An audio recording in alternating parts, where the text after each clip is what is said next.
বন্ধুরা, মহৎ জীবন অনুষ্ঠানে আপনাদের স্বাগত জানাচ্ছি।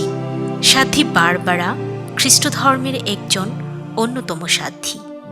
আমরা অনেকেই ঝড় বৃষ্টির এই দিনে বজ্রপাতকে অনেক ভয় পাই। কথিত আছে, এই বজ্রপাত চলাকালীন সময়ে সাধ্বী বারবারার নাম স্মরণ করলে ভয় দূর হয়।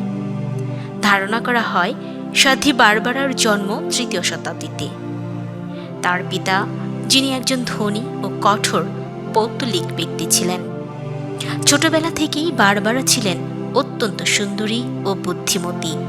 তার পিতা তাকে বাইরের জগৎ থেকে দূরে রাখতে একটি উঁচু টাওয়ারে বন্দি করে রাখেন, যাতে তিনি বাইরের লোকজন বা খারাপ ও দুষ্ট লোকদের প্রভাব থেকে দূরেই থাকেন। কিন্তু টাওয়ারে বন্দি অবস্থায় বারবারা প্রকৃতি ও জগৎ সম্পর্কে চিন্তা করতে শুরু করেন এবং এক ঈশ্বরের অস্তিত্বে বিশ্বাসী হন। এরপরেই তিনি গোপনে খ্রিস্ট ধর্ম গ্রহণ করেন।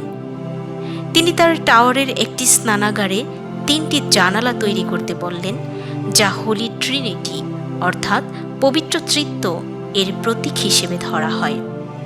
যখন তার পিতা জানতে পারেন যে বারবারা খ্রিস্ট ধর্ম গ্রহণ করেছেন, তখন তিনি অত্যন্ত ক্ষুব্ধ হন।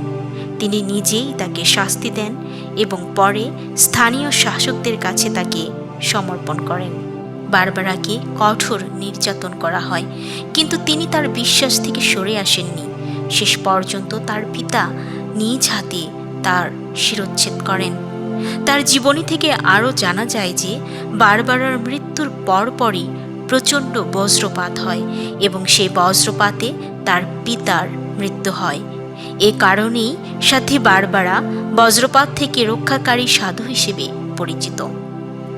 সাধ্বী বারবারা আজও খ্রিস্টানদের কাছে সাহস, বিশ্বাস ও আত্মত্যাগের প্রতীক।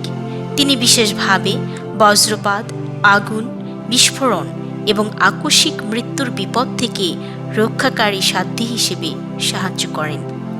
আসুন আজ আমরা স্মরণ করি সেই সকল কৃষক ভাইদের, যারা প্রতিনিয়ত মাঠে ঘাটে আমাদের জন্য ফসল উৎপন্ন করেন। তারা যেন বর্ষাকালের এই কঠিন বজ্রপাত থেকে মুক্ত হতে পারেন।